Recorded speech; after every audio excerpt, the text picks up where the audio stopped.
mengenali Nabi Muhammad SAW. Kita bersyukur bahwa Allah telah mengutus Nabi Muhammad SAW untuk menyampaikan pesan-pesan Allah kepada kita dan membimbing kita untuk mengenali Allah sebagai Tuhan dan supaya kita itu mengabdi kepada Allah dengan baik. Kita bayangkan, seandainya Allah tidak mengutus Nabi Muhammad, kemungkinan besar kita telah menyembah makhluk-makhluk yang tidak bisa menolong diri sendiri dan apalagi menolong kita. Ya, kita sudah membuktikan banyak orang menyembah sesuatu yang dia sendiri tidak bisa menolong diri sendiri, apalagi menolong kita. Padahal kita bertuhan itu kan kita bermaksud kalau ada kesulitan kita mohon Allah membantu kita mengatasinya.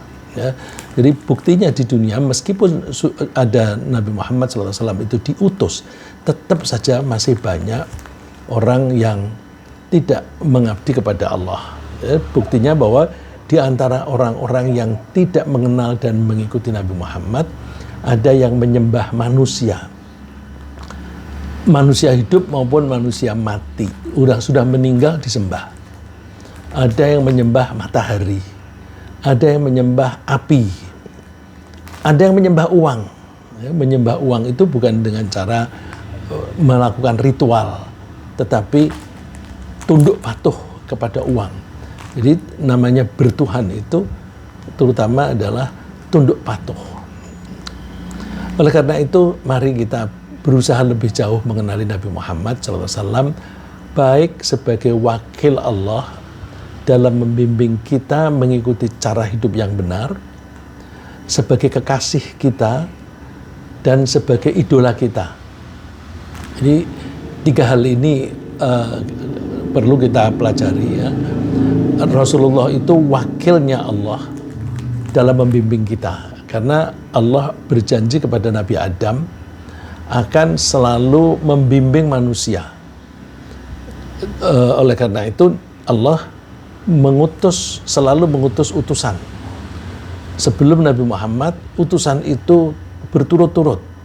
Seorang nabi meninggal diganti nabi berikutnya. Bahkan kadang-kadang seorang nabi belum meninggal sudah disusul nabi berikutnya. Cuma Nabi Muhammad ini tidak diikuti lagi oleh nabi yang lain karena ada sesuatu yang ditinggalkan yang bisa kekal, yang bisa membimbing terus-menerus, yaitu Al-Quran. Dan itu dijaga oleh Allah keasliannya, keotentikannya. Maka meskipun Rasulullah sudah meninggal, kita masih tetap bisa mengikuti bimbingannya. Terus kita juga mempelajari atau mengenali Nabi Muhammad sebagai kekasih kita. Kekasih kita, iya, kita belum beriman dengan baik kalau belum mencintai Nabi Muhammad. Karena apa? Kita cenderung taat kepada yang kita cintai. Kalau kita mencintai Nabi Muhammad, kita akan taat, akan nurut kepada Nabi Muhammad. Ilustrasi yang sederhana, kalau ada suami sangat mencintai istri, maka suami itu akan taat kepada istri sampai ada julukan di bawah kekuasaan istri. Nah, saya ambil contoh yang suami kepada istri karena yang umum itu kan istri nurut kepada suami. Tapi ada beberapa orang juga yang nurut tunduk patuh kepada istri. Karena apa? Saking cintanya. Makin dalam cintanya kepada istri, makin tunduk kepadanya. Nah, kalau kita bisa mencintai Nabi Muhammad, maka kita akan dengan mudah mentaati, menuruti apa kemauan Nabi Muhammad. Terus kita juga mengenali Nabi Muhammad itu sebagai pedoman, idola, sebagai idola. Kita itu seringkali berperilaku itu akan lebih mudah kalau ada tokoh yang kita idolakan.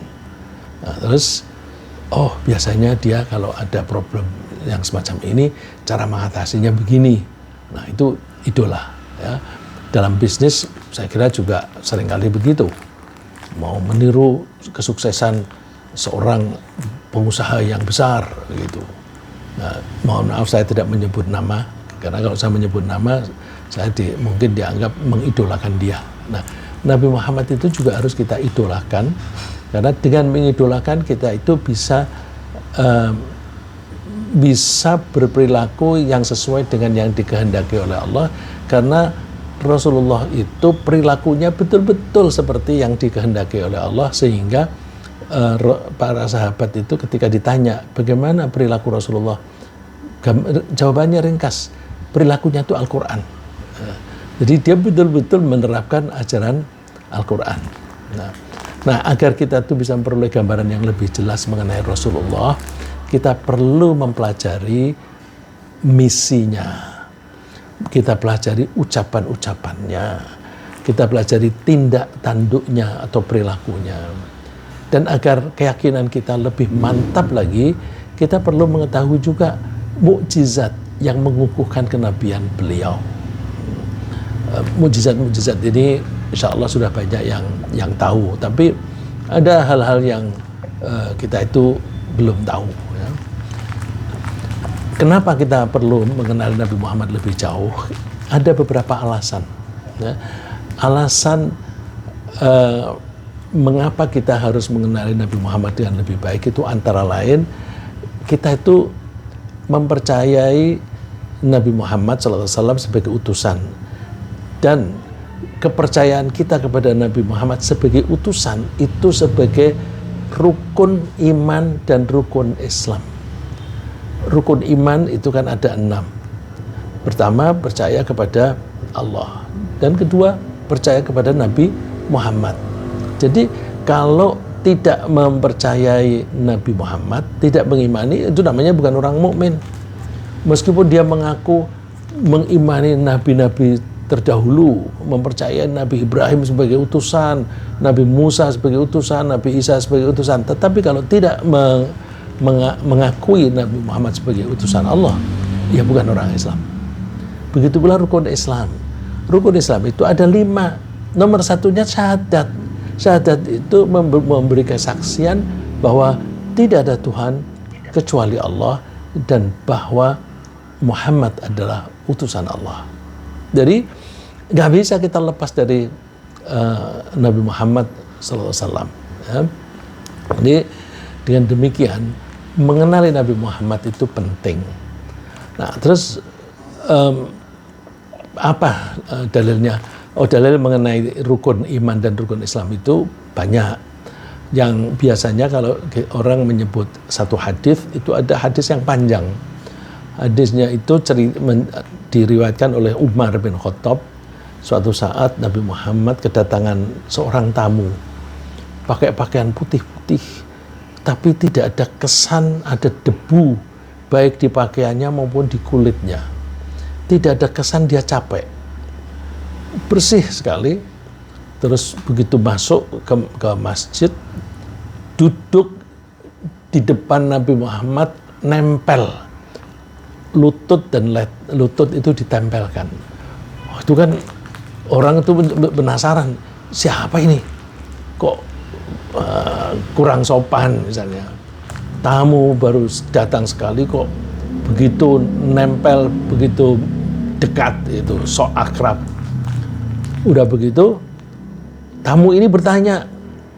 Setelah dijawab oleh Nabi Muhammad, tamu ini membenarkan, sadaqta, oh betul kamu.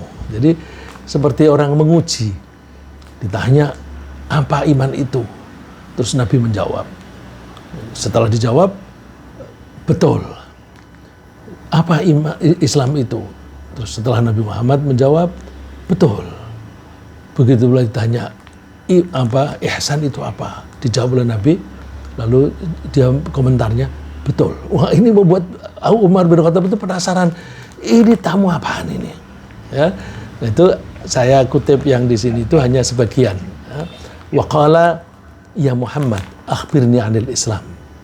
Hai Muhammad, panggilannya juga ya Muhammad, bukan ya Rasulullah, bukan wahai utusan Allah. Kalau para sahabat itu panggilnya nggak ada tuh yang panggilnya Muhammad. Karena apa? di dalam Al-Quran ada perintah dari Allah, jangan kamu memanggil utusan Allah ini seperti kamu memanggil antar sesama kamu. Jadi panggil Muhammad, oh itu tidak sopan. Maka sejak ayat itu turun, itu semua kalau manggil mesti Rasulullah gitu, atau Nabi Allah.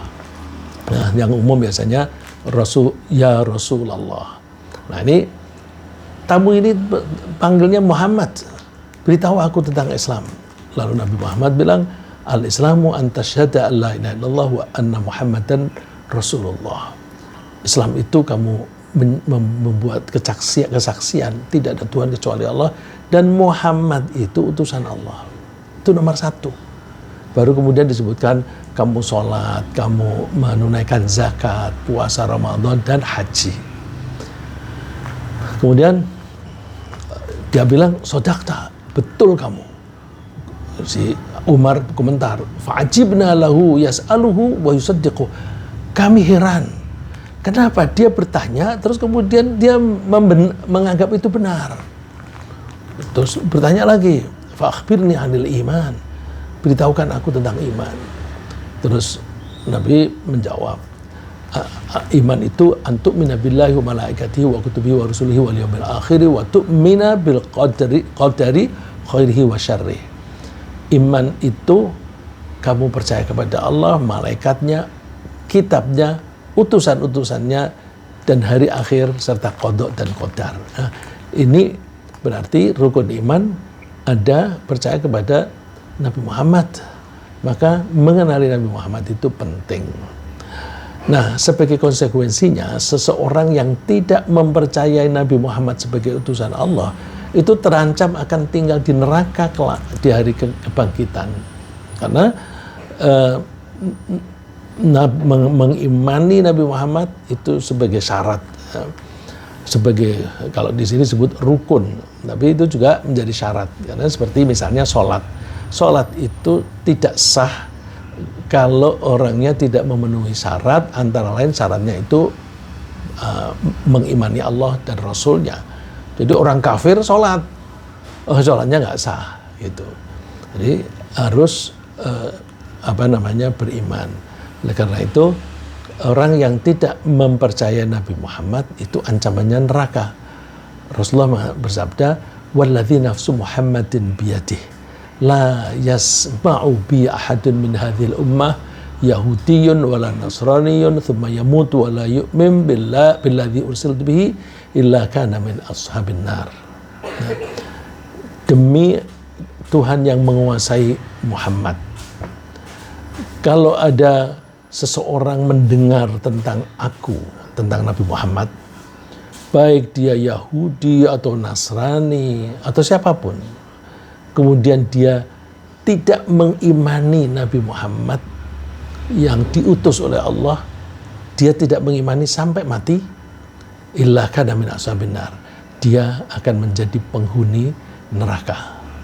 Jadi ini karena ini menjadi syarat, maka kita harus mengenali ya. Lalu Allah juga menganjurkan kita untuk mentaati dan mengikuti Nabi Muhammad SAW. Dan kita tidak bisa mengikuti beliau jika kita tidak mengenali beliau. Jadi kalau tidak mengenali gimana bisa mengikutinya ya. Jadi kalau misalnya kita itu bekerja di suatu perusahaan, mungkin tidak mengenali orangnya yang mana sih, mungkin tidak tahu. Tetapi kebijakannya harus diketahui oleh semua karyawan. Dan saya mengatakan mungkin ada karyawan yang tidak pernah melihat pemilik perusahaan itu atau pucuk pimpinannya, ya, CEO. Kalau perusahaannya internasional itu kan jarang itu yang pernah ketemu dengan CEO-nya. Nah, itu mesti mengetahui. Nah, kepada Nabi Muhammad juga begitu. Jadi setidaknya kita harus mengenali ajaran-ajarannya apa supaya kita bisa mengikutinya. Allah menganjurkan wa atiullaha wa atiur rasul. Taatilah Allah dan taatilah utusannya. Wahdharu, dan hati-hati ya. Hati-hati. Fa in tawallaitum fa'lamu annama ala rasulina al-balaghul mubin. Kalau kamu tidak mau taat kepada Allah dan Rasulnya, maka ketahuilah Nabi itu atau Rasul itu ditugasi hanya menyampaikan saja. Tanggung jawabnya kepada kamu sendiri. Artinya lalu masuk neraka. Lalu bagaimana cara mengenali Nabi Muhammad? Kita mengenali Nabi Muhammad dengan berbagai cara. Ya. Nah, ini kalau kita uraikan masing-masing menjadi banyak. Ya. Antara lain kita itu bisa mengenali Nabi Muhammad mempelajari sejarahnya. Buku-buku mengenai sejarah Nabi biasanya disebut sirah nabawi. Sirah itu artinya perilaku, nabawi kenabian. Nah, kita pelajari tentang sejarah beliau. Misalnya bahwa Nabi Muhammad itu keturunan dari Nabi Ismail, putra pertama Nabi Ibrahim. Ya, itu antara lain dirunut dari nenek moyangnya siapa. Orang Arab itu dulu sangat memperhatikan seseorang itu anaknya siapa. Oleh karena itu mereka kalau misalnya nyebut nama diri itu tidak lalu terus dikaitkan dengan suami, tapi dikaitkan dengan bapak. Ya, seperti Bumia, Octavia, itu terus Jalal, ya, Jalal, bukan suaminya. Istri saya, dia tidak pernah Fauziah Rikza, nggak pernah, tapi Fauziah Amin. Nah, itu supaya orang per orang ketahuan bapaknya siapa. Nah, ini kan implikasinya orang Arab itu zaman dulu itu sejak zaman Nabi Ibrahim, ya, itu selalu menjaga bapakku siapa, kakekku siapa, bisa dirunut. Ini sekaligus bisa menelusuri bahwa anak ini anak yang sah, anak dari pernikahan yang sah, bukan anak dari luar perkawinan. Nah, kalau kita perhatikan orang Barat kan tidak begitu mementingkan anaknya siapa, ya, tapi malah dikaitkan dengan suaminya. Jadi ada teman kita orang Barat Muslimah, ketika dia cerai dia tetap memakai nama suaminya, paspornya nama suami, padahal dia itu kesel sama suaminya, tapi nama itu nempel terus gitu. Nah, itu karena orang Barat tidak biasa mengaitkan dengan bapak, kakek, dan seterusnya, maka mereka itu longgar anaknya siapa. Dan banyak mereka itu bahkan didorong orang supaya punya anak, supaya jumlah penduduk itu tidak berkurang dibanding dengan jumlah yang mati. Ya, kalau kita mempelajari kenapa sih orang-orang Barat itu memproduksi film-film porno, itu mereka omongannya baik itu. Kita prihatin bahwa jumlah penduduk negeri kita itu makin berkurang karena birth rate-nya, jumlah orang yang lahir dibanding jumlah orang yang mati lebih banyak kan yang mati. Oleh karena itu harus didorong. Terus caranya mendorong, bikin film-film porno gitu. Nah, film-film porno. Terus kalau ada orang yang memanfaatkan itu, antusiasnya, kemudian punya anak di luar perkawinan, yang penting ada kelahiran. Nah, itu Islam tidak begitu. Ya.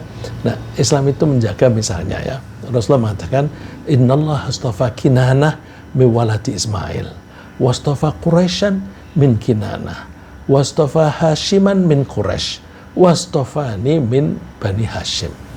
Ini dari Nabi Ibrahim itu ada dua anak yang menonjol, yaitu Ismail dan Ishak. Nah, Nabi Ismail ini mempunyai keturunan, nanti ada yang ditokohkan di situ, yaitu Kinanah. Terus Kinanah ini keturunannya ada yang menonjol juga, itu Quraisy. Di antara Quraisy itu yang menonjol adalah Hashim. Di antara keluarga Hashim, cucu-cucunya yang dipilih adalah Nabi Muhammad SAW. Jadi ada rumpun keturunan itu dipilih di antara satu rumpun itu yang akan menjadi bibit kebaikan siapa diambil, terus nanti keturunannya lagi demikian, sehingga ketika dipelajari sejarahnya Nabi Muhammad itu mempunyai keturunan ke atasnya itu yang bagus sekali, ya. Bagus dari segi mungkin kalau kita menyebut sekarang DNA, ya, DNA-nya bagus dari perilakunya dan sebagainya. Ya, itu kita bisa mempelajari dari sejarah. Misalnya yang kita sudah pernah mendengar, Nabi Muhammad itu lahir sudah tidak ada bapaknya, karena bapaknya itu meninggal. Rasulullah di dalam kandungan ibunya baru umur 2 bulan. Kemudian dengan demikian ketika Rasulullah lahir itu tidak punya bapak, sudah yatim. Terus sebelum Nabi lahir, 3 bulan sebelum lahir itu ada peristiwa gajah. Peristiwa gajah itu raja dari Yaman akan menghancurkan Ka'bah, tapi Allah tidak mengizinkannya. Lalu Allah menurunkan, melepaskan burung yang kita menyebutnya burung ababil untuk membunuh gajah dan tentaranya itu. Terus ini sekaligus menjaga agar Ka'bah tidak dihancurkan dan sekaligus menghormati bahwa tidak lama lagi akan lahir seseorang yang mulia, yaitu Nabi Muhammad. Jadi keistimewaan Nabi Muhammad itu sudah kelihatan sebelum beliau lahir. Terus ketika dia sudah lahir, itu banyak orang menengarai keistimewaan Nabi Muhammad. Misalnya mulai dari kecil dia itu jujur, baik hati, santun dan sebagainya. Terus ketika umur 6 tahun ibunya meninggal. Terus ibunya meninggal lalu diasuh oleh kakeknya. Kakek ini dipilih kakek dari bapak. Kakek garis dari bapak. Nah, ini dalam Islam itu nanti memang seperti itu. Jadi kalau ada seorang wanita yang mau nikah, kemudian walinya adalah bapaknya. Kalau bapaknya nggak ada, bapaknya sudah meninggal misalnya, ya ke atas. Bapaknya bapak itu. Terus kalau bapaknya bapak tidak ada, pamannya pun dari bapak. Nah, jadi adiknya atau kakaknya bapak yang laki-laki. Nah, Nabi Muhammad ketika berumur 6 tahun ibunya meninggal, 2 tahun kemudian kakeknya meninggal. Ketika meninggal maka yang mengasuh siapa? Ya saudara dari bapaknya, yaitu Abu Thalib, paman, ya, paman dari ini. Jadi itu urut-urutannya itu ada kaitannya dengan hubungan dengan bapak, yang kita suka menyebut patriarkat gitu ya. Nah itu ada keistimewaan ketika diasuh oleh Abu Thalib. Abu Thalib itu mencintai Nabi Muhammad luar biasa. Sampai begini, keluarga itu tidak akan makan sebelum ada Nabi Muhammad datang. Jadi Nabi Muhammad waktu itu kan masih kecil, umur 8 tahun. Nah, kalau mau makan, tunggu sampai Muhammad datang. Nah, terus Nabi Muhammad datang baru makan. Mereka tidak mau minum kalau Nabi Muhammad belum minum. Jadi mereka tradisinya minumnya itu bukan seperti kita ini, gelasnya kecil-kecil lalu diisi pakai poci di gelasnya atau cangkirnya itu diisi. Kalau dulu pakai gelas gede, gelasnya besar, kemudian diminum rame-rame, giliran satu. Itu mereka tidak mau minum susu di gelas yang besar itu sebelum dimulai oleh Nabi Muhammad. Jadi kalau makan mesti harus ada Nabi Muhammad. Kalau minum, gelasnya dipersilakan Nabi Muhammad dulu yang minum. pamannya pun ngalah, yang tua. Kalau kita misalnya orang Jawa itu kan harus orang tua didahulukan. Ini anak harus didahulukan. Kenapa begitu? Mereka itu merasa kalau makan bersama dengan Nabi Muhammad itu cepat kenyang. Tapi kalau mereka makan tidak bersama dengan Nabi Muhammad, tidak cepat kenyang. Ya nggak kenyang-kenyang. Minum, kalau minumnya itu bekas dari diminum oleh Nabi Muhammad, itu cepat segar, enak begitu. Jadi mereka mengutamakan Nabi Muhammad. Nah ini keistimewaan. Keistimewaan itu justru diberikan oleh Allah sejak sebelum Nabi Muhammad itu menjadi Nabi. Menjadi Nabi kan umur 40, ini umur 8. Nah ini sekaligus saya memberitahukan pada teman-teman yang mungkin belum pernah tahu. Keistimewaan luar biasa yang dikaitkan dengan seorang Nabi atau seorang Rasul itu disebut mukjizat. Nah, keistimewaan Nabi Muhammad atau nabi-nabi yang lain sebelum diangkat menjadi nabi itu namanya irhas. Ya. Jadi irhas itu keistimewaan luar biasa yang berkaitan dengan calon nabi atau calon utusan Allah. Nah, irhas. Jadi saya kira kebanyakan kita baru mengenal ini istilah irhas. Jadi irhas itu artinya sih persiapan, ya, mempersiapkan anak ini menjadi nabi. Bahkan ketika Nabi Muhammad umur 12 tahun, diajak pamannya berdagang.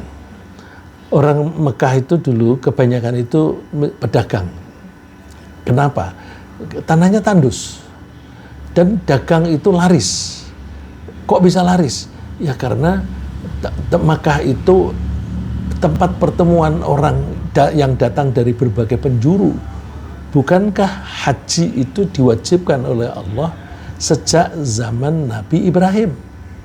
Nah itu berjalan terus sampai zaman Nabi Muhammad itu orang pada berdatangan untuk haji. Nah karena banyak orang berdatangan, mereka butuh penginapan, butuh pakaian, butuh makanan dan sebagainya, butuh oleh-oleh. Nah, maka perdagangan di situ menjadi laris.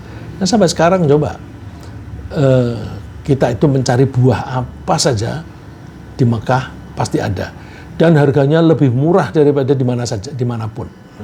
Coba kita beli anggur, di sana murah sekali. Nah, karena di situ tempat bisnis yang lukratif, maka harga tanah juga menjadi mahal. Harga tanah di sekitar Masjidil Haram jauh lebih tinggi dibanding dengan harga tanah di Manhattan, New York. Manhattan, New York itu kan tempat bisnis yang terkenal, tapi harganya kalah dibanding dengan tanah yang ada di Makkah, di sekitar Masjidil Haram. Nah, pamannya ini mengajak Nabi Muhammad berdagang waktu umur 12 tahun. Ada seorang yang mengamati, kebetulan dia seorang pendeta yang membaca Injil asli. Ya, membaca Injil asli, di Injil yang asli itu ada deskripsi tentang Nabi Muhammad. Kalau Bible itu nggak ada. Ya, ada saya baca di Quora. Apakah ada kata-kata mengenai Nabi Muhammad? Dijawab, sama sekali tidak ada. Memang di situ ada kata yang bahasa aslinya itu Muhammad. Itu bukan berarti nama Nabi Muhammad, tapi itu artinya yang terpuji gitu. Jadi kalau Injil yang asli itu ada. Nah, pendeta ini tahu pernah membaca Injil yang asli. Ada deskripsi tentang Nabi Muhammad. Sehingga ketika dia melihat ada anak, ini anak kok aneh. Ketika berjalan, pohon-pohon yang di dekatnya yang dilewati itu melengkung ke arahnya. Sehingga orang menyebutnya ini rukuk ini atau sujud kepada Nabi Muhammad. Atau mungkin tidak sujud ya, tapi rukuk dalam arti menghormati. Begitu lewat, pohon-pohon itu bergerak ke arahnya, seperti rukuk begitu. Terus di atasnya selalu ada awan. Sehingga anak ini tidak pernah kena panas matahari, tidak pernah kena terik matahari. Ini siapa? Lalu pendeta itu tanya kepada pamannya yang mengajak. Ini anak ini siapa ini? Muhammad. Bapaknya siapa? Abu Thalib bilang, saya. Kamu bohong. Pendeta bilang, kamu bohong. Kok kamu tahu? Iya. Menurut yang saya baca, anak ini lahir sudah tidak punya bapak. Kalau kamu mengaku bapaknya berarti kamu bohong. Loh, kok tahu? Ya karena di bukunya itu dideskripsikan seperti itu. Jadi memang skenarionya itu sudah dibuat oleh Allah bahwa bapaknya itu meninggal sebelum Nabi wafat. Terus, nah keistimewaan ini namanya irhas. Ya, irhas sudah kelihatan keistimewaannya. Terus ketika umur 25 tahun, beliau sebelum 25, dia umur 20-an itu sudah mulai berdagang sendiri. Jadi pamannya tadi ngajak ke pasar di Syam sana untuk ngajari. Terus ketika umur 20-an, dia mulai dagang. Nah, dagang karena dia tidak punya modal sendiri, kalau dagang kan harus jumlahnya banyak, karena ini kalau kegiatan sekarang itu import ya.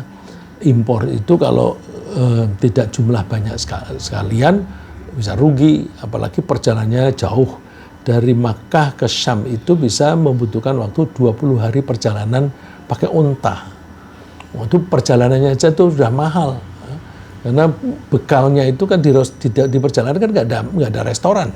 Harus membawa makanan. Makanannya apa? Daging. Daging kalau sudah disembelih bisa busuk. Mesti bawa binatang terus disembelih dan seterusnya. Jadi itu kalau tidak jumlah besar itu nggak masuk. Nah, itu lalu menggunakan modalnya Ibu Khadijah sebelum nikah. Wah, itu keuntungannya banyak sekali, laris sekali. Nah, itu juga larisnya ini merupakan irhas untuk Nabi. Nah, hal-hal semacam itu termasuk bagian dari sejarah Nabi.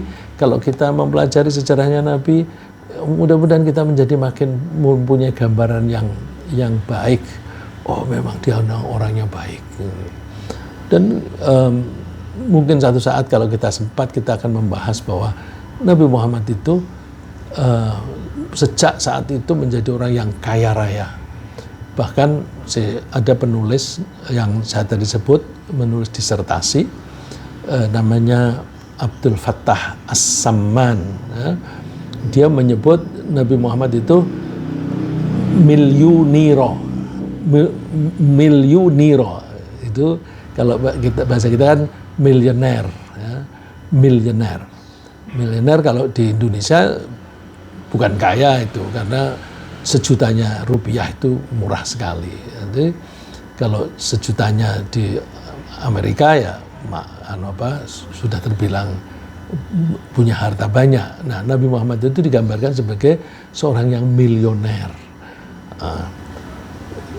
Milionernya Nabi Muhammad itu tidak membuat dia sombong, tapi dia bersedekahnya itu, ada sahabat yang menggambarkan kalau bulan Ramadan sedekahnya Nabi itu kencang sekali, kasih begitu, lebih cepat daripada angin. Gimana itu, saya tidak bisa bayangkan. Wong sedekah kok lebih cepat daripada angin, saking banyaknya. Itu kalau tidak kaya raya nggak bisa. Ya. Terus kita juga perlu mempelajari Nabi Muhammad melalui wahyu yang dia terima. Nah, karena Rasulullah itu sejak menjadi Nabi, beliau tidak berbicara kecuali berbasis wahyu. Allah menyebutnya, wa ma yantiqu 'anil hawa in huwa illa wahyu yuha. Nabi Muhammad itu tidak berbicara karena keinginannya, tapi berbicara karena wahyu. Karena sahabat tahu bahwa Nabi Muhammad ini melakukan apapun karena wahyu. Maka kalau ditanya oleh Nabi Muhammad, meskipun pertanyaan sederhana, mereka tidak berani menjawab. Kalau ditanya, apakah kamu tahu ini gitu? Meskipun itu sederhana, mereka jawabnya Allahu wa rasuluhu a'lam. Allah dan utusannya lebih mengerti. Karena apa? Siapa tahu ada kebijakan baru oleh Allah. Maka kalau Rasulullah itu melakukan sesuatu yang tidak lazim, itu mereka tidak berani menegur. Contohnya, Nabi Muhammad itu pernah sholat 4 rakaat, yang seharusnya 4 rakaat. Ini ada yang umumnya ulama berpendapat sholat zuhur mestinya 4 rakaat. Tapi Nabi itu baru 2 rakaat sudah salam. Setelah salam, Rasulullah berdiri terus menyingkir. Lalu ada seorang sahabat yang ngikuti. Pertanyaannya atau tidak mengatakan bahwa Rasulullah tadi salah, Rasulullah tadi lupa. Enggak, tidak begitu. Pertanyaannya, Rasulullah salam 2 rakaat sudah salam. Apakah itu sengaja atau lupa?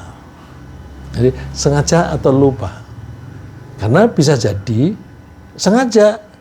Nah kalau sengaja berarti sholat zuhur yang asalnya 4 rakaat diubah menjadi 2 rakaat. Kan bisa saja begitu. Jadi mereka rendah hati, barangkali ini karena wahyu. Nah, terus Nabi Muhammad bilangnya, ya jawabannya untuk kita aneh. Aku tidak lupa dan tidak sengaja. Kira-kira apa itu? Ya karena perilakunya itu dikendalikan oleh Allah. Dia tahu bahwa itu baru 2 rakaat, tapi dia salam begitu aja. Karena apa? Akan memberi pelajaran kepada umatnya bahwa kalau kita itu sholat baru 2 rakaat sudah salam, terus ada orang yang menegur, kamu tadi baru 2 rakaat. Oh ya, meskipun sudah bergeser dari tempat sholatnya, dia balik di situ, Allahu Akbar, cukup dilengkapi 2 rakaat. Jadi nggak usah dimulai dari awal lagi, tapi terusin aja. Terus nanti setelah itu sujud sahwi. Nah, ini bahwa Rasulullah itu menerima wahyu dan berbuat apapun berdasarkan wahyu. Oleh karena itu, kita harus mengenali Nabi Muhammad dengan cara yang lebih baik, lebih banyak mengenali, supaya kita itu bisa meniru Nabi Muhammad dengan baik. Nah, wahyu ini yang pertama diterima berupa Al-Quran itu, ya saya kira kita semua sudah tahu, yaitu beliau itu mengungsi atau menyendiri di Gua Hira, lalu terus didatangi oleh malaikat Jibril, dibacakan Iqra bismillahirrahmanirrahim khalaq. Saya kira itu semuanya sudah pada tahu, dan yang saya ingin tekankan bahwa Rasulullah itu melakukan apapun itu berdasarkan wahyu. Ya. Saya teruskan. Kita juga perlu mempelajari misi Nabi Muhammad. Misinya apa sih?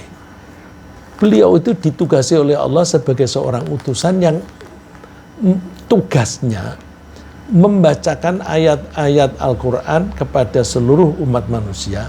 Saya bilang seluruh umat manusia, tentu membacakannya kepada orang yang hadir saat itu. Tapi kemudian orang-orang itu menyampaikan kepada orang lain. Meskipun Rasulullah sudah wafat, orang-orang yang terpanggil untuk menyampaikan ajaran Al-Quran ini, menyampaikan kepada orang lain, sampaikan lagi. Sehingga itu ajaran Nabi Muhammad itu efektif. Mengajarnya waktu itu, tapi terus diteruskan terus sampai generasi-generasi yang akan datang. Bukan hanya sampai sekarang, sampai insya Allah sampai hari kiamat. Nah, Nabi Muhammad itu ditugasi untuk membacakan ayat-ayat Al-Quran, kemudian mensucikan orang-orang. Mensucikan dari apa? Dari kemusyrikan. Jadi Rasulullah mengajari jangan sampai menyekutukan Allah, menyembah Allah satu saja, jangan plus yang lain. Jadi ada Tuhan 3, Tuhan 2 dan sebagainya, nggak ada. Apalagi orang Mekah itu Tuhannya itu 300 lebih, nggak ada itu. Nah, mempertuhan kepada selain Allah itu caranya macam-macam. Ada dengan cara ritual, tapi ada dengan cara taat, tunduk patuh. Jadi kalau kita tuh menganggap Allah sebagai Tuhan, berarti kita harus tunduk patuh kepada Allah. tidak kepada yang lain. Kalau ada orang tunduk patuhnya kepada uang, yang penting ada uang, terus dia tunduk, udah disuruh apa saja dia lakukan, meskipun itu membuat keonaran, apalagi membunuh. Itu kan banyak pembunuh bayaran itu sering terjadi. Nah, itu berarti orang itu mempertuhan uang. Itu menyekutukan. Nah, Rasulullah itu ditugasi supaya orang-orang itu suci, bersih dari kemusyrikan. Nah, Allah berfirman, kama arsalna fikum rasulan minkum yatlu alaikum ayatina wa yuzakkikum wa yu'allimukumul kitab wal hikmah wa yu'allimukum ma lam takunu ta'lamun. Sebagaimana kami telah menyempurnakan kenikmatan kami kepadamu dengan cara kami utus seorang utusan dari kalangan kalian sendiri yang dia membacakan ayat-ayat kami, ayat-ayat Allah maksudnya kepada kalian, mensucikan kalian dan mengajari kalian kitab Al-Quran, mengajari kalian kebijaksanaan. Al-hikmah itu kebijaksanaan dalam arti keputusan yang benar, tepat, dan baik. Itu hikmah. Wa yu'allimukum ma lam takunu ta'lamun, dan mengajari kalian yang kalian tidak pernah atau belum mengerti. Oh, ini kan luar biasa. Nabi Muhammad tidak pernah sekolah, tapi ditugasi oleh Allah memberitahu kepada orang-orang apa yang mereka belum tahu. Jadi berarti Rasulullah itu mengetahuinya itu leading, mengetahui lebih dulu, terus kemudian memberitahu kepada orang lain. Nah, kok bisa pinter? Ilmunya langsung dari Allah, karena wahyu tadi. Jadi umumnya para nabi itu pinter karena mendapatkan wahyu, dan wahyu itu pengetahuan juga, sehingga pengetahuan para nabi itu biasanya banyak sekali. Nah, berbeda dengan nabi-nabi terdahulu yang diutus untuk hanya sekelompok masyarakat saja. Misalnya Nabi Musa hanya untuk Bani Israel, tapi Nabi Muhammad itu ditugasi untuk seluruh manusia, termasuk kita di Indonesia. Dalilnya ini ayat, karena waktunya sudah mepet, saya ambil intisarinya aja, bahwa Allah mengutus Nabi Muhammad itu untuk manusia seluruhnya. Jadi bukan nabinya orang Arab, tapi nabinya orang seluruh dunia, dan bukan nabinya orang zaman itu saja, tapi nabinya orang seluruh dunia, generasi kapanpun. Ya. Oleh karena itu Allah menganjurkan supaya kita itu mengikuti Nabi Muhammad. Di sini di ayat itu disebutkan Nabi Muhammad itu adalah seorang yang ummi. Ummi itu seringkali diartikan buta huruf. Apakah Nabi buta huruf? Umumnya para ulama menganggap Nabi Muhammad itu memang tidak bisa baca, tidak bisa nulis. Tapi ada orang yang menganggap, masa sih belajar begitu aja nggak bisa? Kan kecerdasan Nabi itu kan luar biasa. Loh, ini kan skenario yang membuat Allah. Jadi Nabi Muhammad itu tidak bisa membaca, tidak bisa menulis, untuk membuktikan bahwa Al-Quran ini otentik dari Allah, karena Nabi Muhammad tidak pernah belajar. Kalau dia pernah belajar, orang bisa menuduh, itu hasil pelajarannya. Terus kita juga perlu mempelajari Nabi Muhammad, karena perlu mengenali dengan lebih baik, karena Allah mengutus Nabi Muhammad itu supaya ditaati, ya, supaya ditaati bimbingannya. Wa ma arsalna mir rasulin illa li ta'a bi'idznillah. Kami tidak mengutus seorang nabi kecuali supaya ditaati. Nah, dengan demikian orang yang tidak taat kepada Nabi Muhammad itu akan terancam masuk neraka. Wa may ya'sillaha wa rasulahu wa yata'adda hududahu yudkhilhu naran khalidan fiha wa lahu 'adzabun muhin. Siapa yang mengingkari atau tidak taat kepada Allah dan Rasulnya dan melampaui batas, maka Allah akan memasukkannya ke dalam neraka, selamanya dia ada di sana. Oleh karena itu, mari kita pelajari dan kita jadikan Nabi Muhammad itu sebagai seorang teladan, dan kita mencintainya karena perilaku Nabi Muhammad itu betul-betul penuh kasih sayang untuk kita, ya, seperti digambarkan oleh Allah di surat At-Taubah, laqad ja'akum rasulun min anfusikum azizun 'alaihi ma 'anittum harisun 'alaikum bil mu'minina raufur rahim. Sesungguhnya telah datang kepadamu seorang rasul dari kalanganmu sendiri, berat terasa olehnya penderitaanmu. Jadi kalau kalian menderita, Rasulullah merasakan beratnya. Sangat menginginkan keimanan dan keselamatan bagimu. Amat belas kasihan, lagi penyayang terhadap orang-orang mukmin. Nah, ini bandingkan dengan pemimpin-pemimpin politik. Pemimpin politik apalagi zaman sekarang, mereka ingin berkuasa hanya mengincar duitnya. Ya, mohon maaf saya mengatakan mengincar duitnya karena itu sudah pengetahuan umum bahwa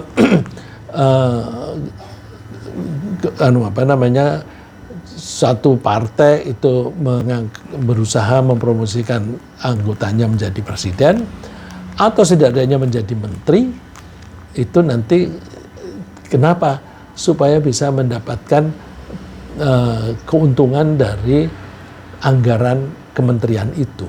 Maka kita lihat partai yang kuat biasanya memilih kementerian yang anggarannya besar itu.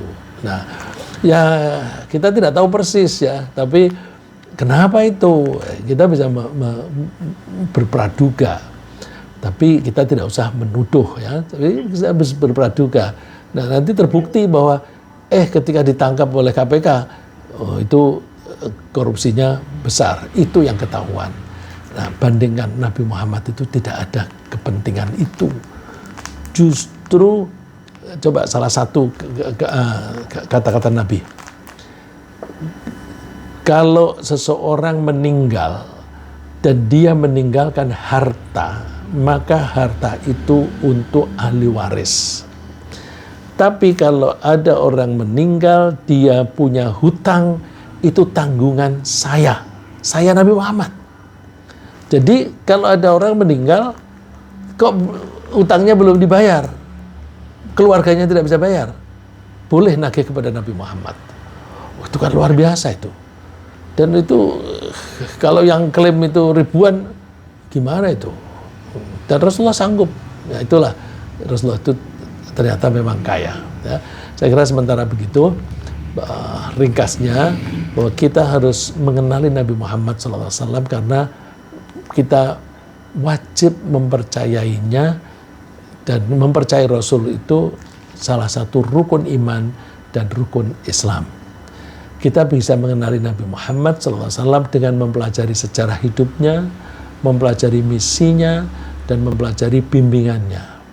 Kita bisa mengetahui bimbingan Nabi Muhammad SAW dengan mempelajari Al-Quran yang diwahyukan kepadanya. Semoga Allah menumbuhkan di hati kita rasa cinta kepada Nabi Muhammad SAW. Amin.